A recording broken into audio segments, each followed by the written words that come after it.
রাজ্যপাল যে রিপোর্ট দিয়েছেন সেটা সম্পূর্ণভাবে রাজনৈতিক উদ্দেশ্য প্রণোদিত এবং তিনি তার পলিটিক্যাল অ্যাসাইনমেন্ট জনিত কারণে রিপোর্টটা দিয়েছেন। প্রথম কথা, তিনি জানেন পরিস্থিতি নিয়ন্ত্রণে, অর্থাৎ এই অবনতি যদি হয় এই কথাগুলো আসে না।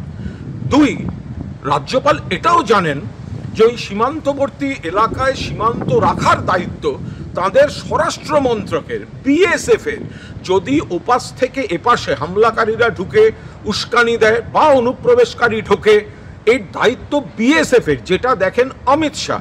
ফলে রাজ্যপালের সুপারিশে থাকা উচিত ছিল যে বিএসএফকে, যারা নিজেদের দায়িত্ব সীমান্ত রেখা থেকে 15 কিলোমিটারের বদলে 50 কিলোমিটার করে নিয়েছে, তাদের সঠিক দায়িত্ব পালন করতে হবে।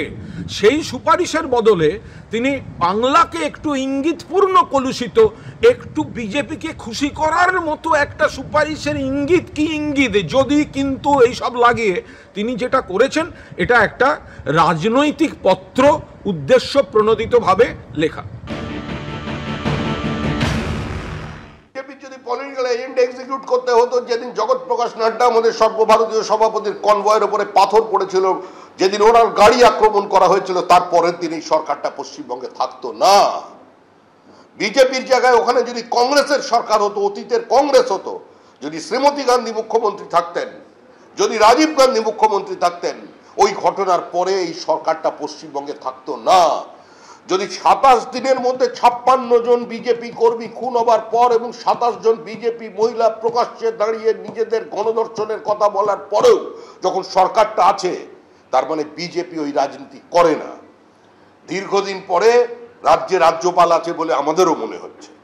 এখন তৃণমূল কংগ্রেসের বক্তব্য শুনবে, পশ্চিমবঙ্গের মানুষের গণতান্ত্রিক অধিকার কোথায় আছে সেটা মানুষ বুঝতে পারছে। তার জন্য কুণাল ঘোষকে বলার কোনো প্রয়োজন নেই, কুণাল ঘোষের বক্তব্যের কোনো গ্রহণযোগ্যতা নেই এই মুহূর্তে তার দলের কাছেও। এবং এটাও বলছি, একই সঙ্গে কুণাল ঘোষকে অভিনন্দন জানাচ্ছি, এ ধরনের বক্তব্য রেখে তিনি তৃণমূলের বিদায়ের পর্বটা আরো ত্বরান্বিত করছেন, মসৃণ করছেন, এর জন্য তাকে অনেক অনেক ধন্যবাদ।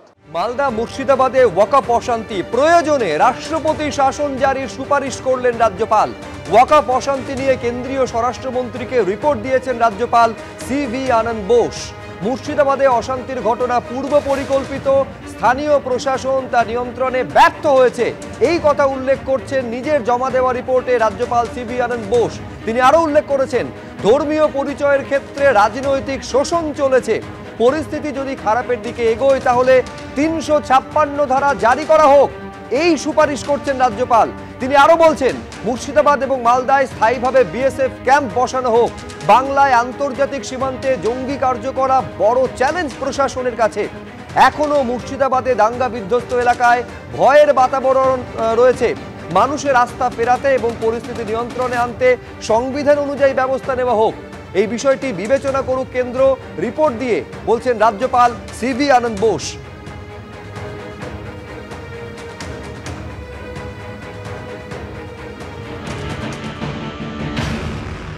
দীর্ঘদিন পরে রাজ্যপাল যে একটু নড়ে বসেছেন, এর জন্য আমরা কৃতজ্ঞ।